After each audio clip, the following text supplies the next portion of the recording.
안녕하세요. 오룡의 역사TV 시간입니다. 오늘로서 제가 유튜브를 시작한 지 딱 2주째가 됩니다. 어떤 분이 그러셨어요. 장족의 발전을 했다. 네.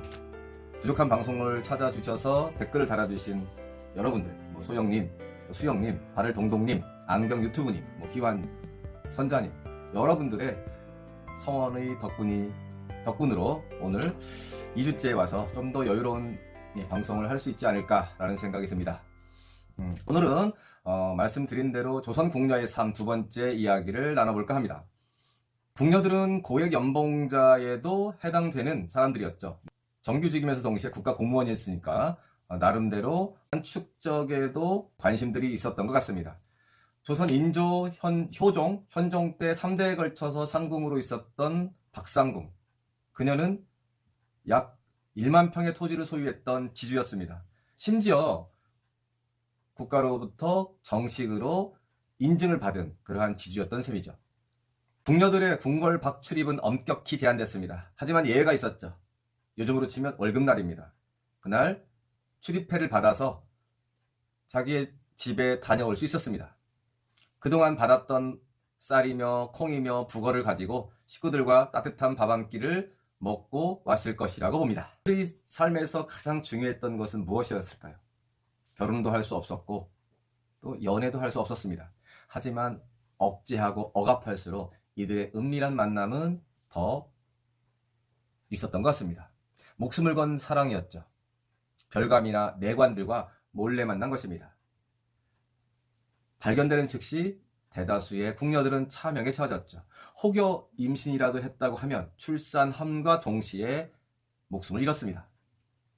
특히 궁녀들 사이에서 은밀하게 이루어졌다고 하는 대식이라는 것이 있습니다. 일종의 동성애였던 것 같습니다. 얼굴을 맞대고 밥을 먹는다는 뜻에서 유래한 대식은 공공연하게 이루어졌던 모양입니다. 세종실록에 나오는 굉장히 충격적인 이야기가 있죠. 세종의 큰아들 이항, 즉 나중에 문종이 되는 사람입니다. 그가 세자 시절에 두 번째 빈이었던 순빈봉씨가 폐서인 되는 사건이 있었습니다. 이 사건의 배후에 바로 대식의 문제가 있었던 것이죠. 순빈봉씨의 상대가 궁녀 소쌍이었습니다. 봉씨가 그녀를 사랑한 것이죠. 원래 소쌍은 석가이와 대식 관계에 있었다고 합니다. 궁녀들에게 최고의 신분 상승은 왕으로부터 승을 입는 겁니다.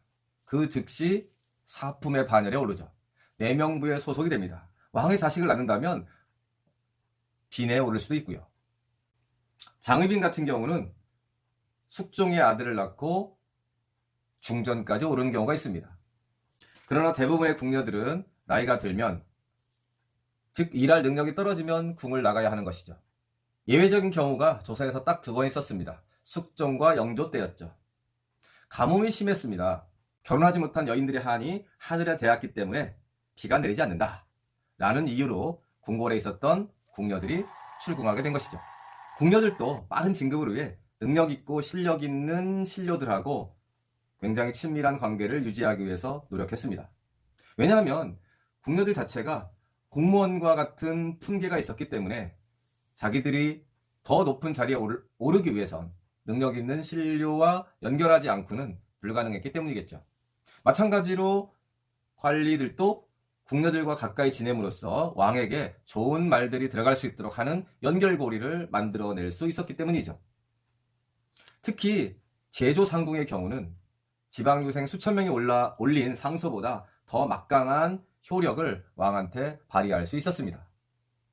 제조상궁의 경우에는 정승보다 더 많은 녹봉을 받기도 했죠. 궁녀들의 운명은 모시는 왕과 앙비가 죽을 경우에 함께하는 운명이었습니다. 그들이 죽으면 3년상을 치르고 더 나이가 들면 궁을 나가야 했죠. 외로운 처지에 있었던 이들이 모여 살다가 쓸쓸하게 죽음을 맞이했습니다. 화장을 해서 산천에 뿌려지거나 절간에 모셔지기도 했죠. 이름을 남기지 못했지만 조선왕조 500년을 함께했던 이들의 문화는 다양한 음식과 의복으로 오늘날 우리한테 전해지고 있습니다. 이름 없이 살았지만 역사의 한 축을 담당했던 조선의 궁녀들, 그녀들을 기억하는 시간이 되기를 바라겠습니다. 오룡의 역사TV 오늘은 여기까지입니다. 감사합니다. 안녕히 계세요.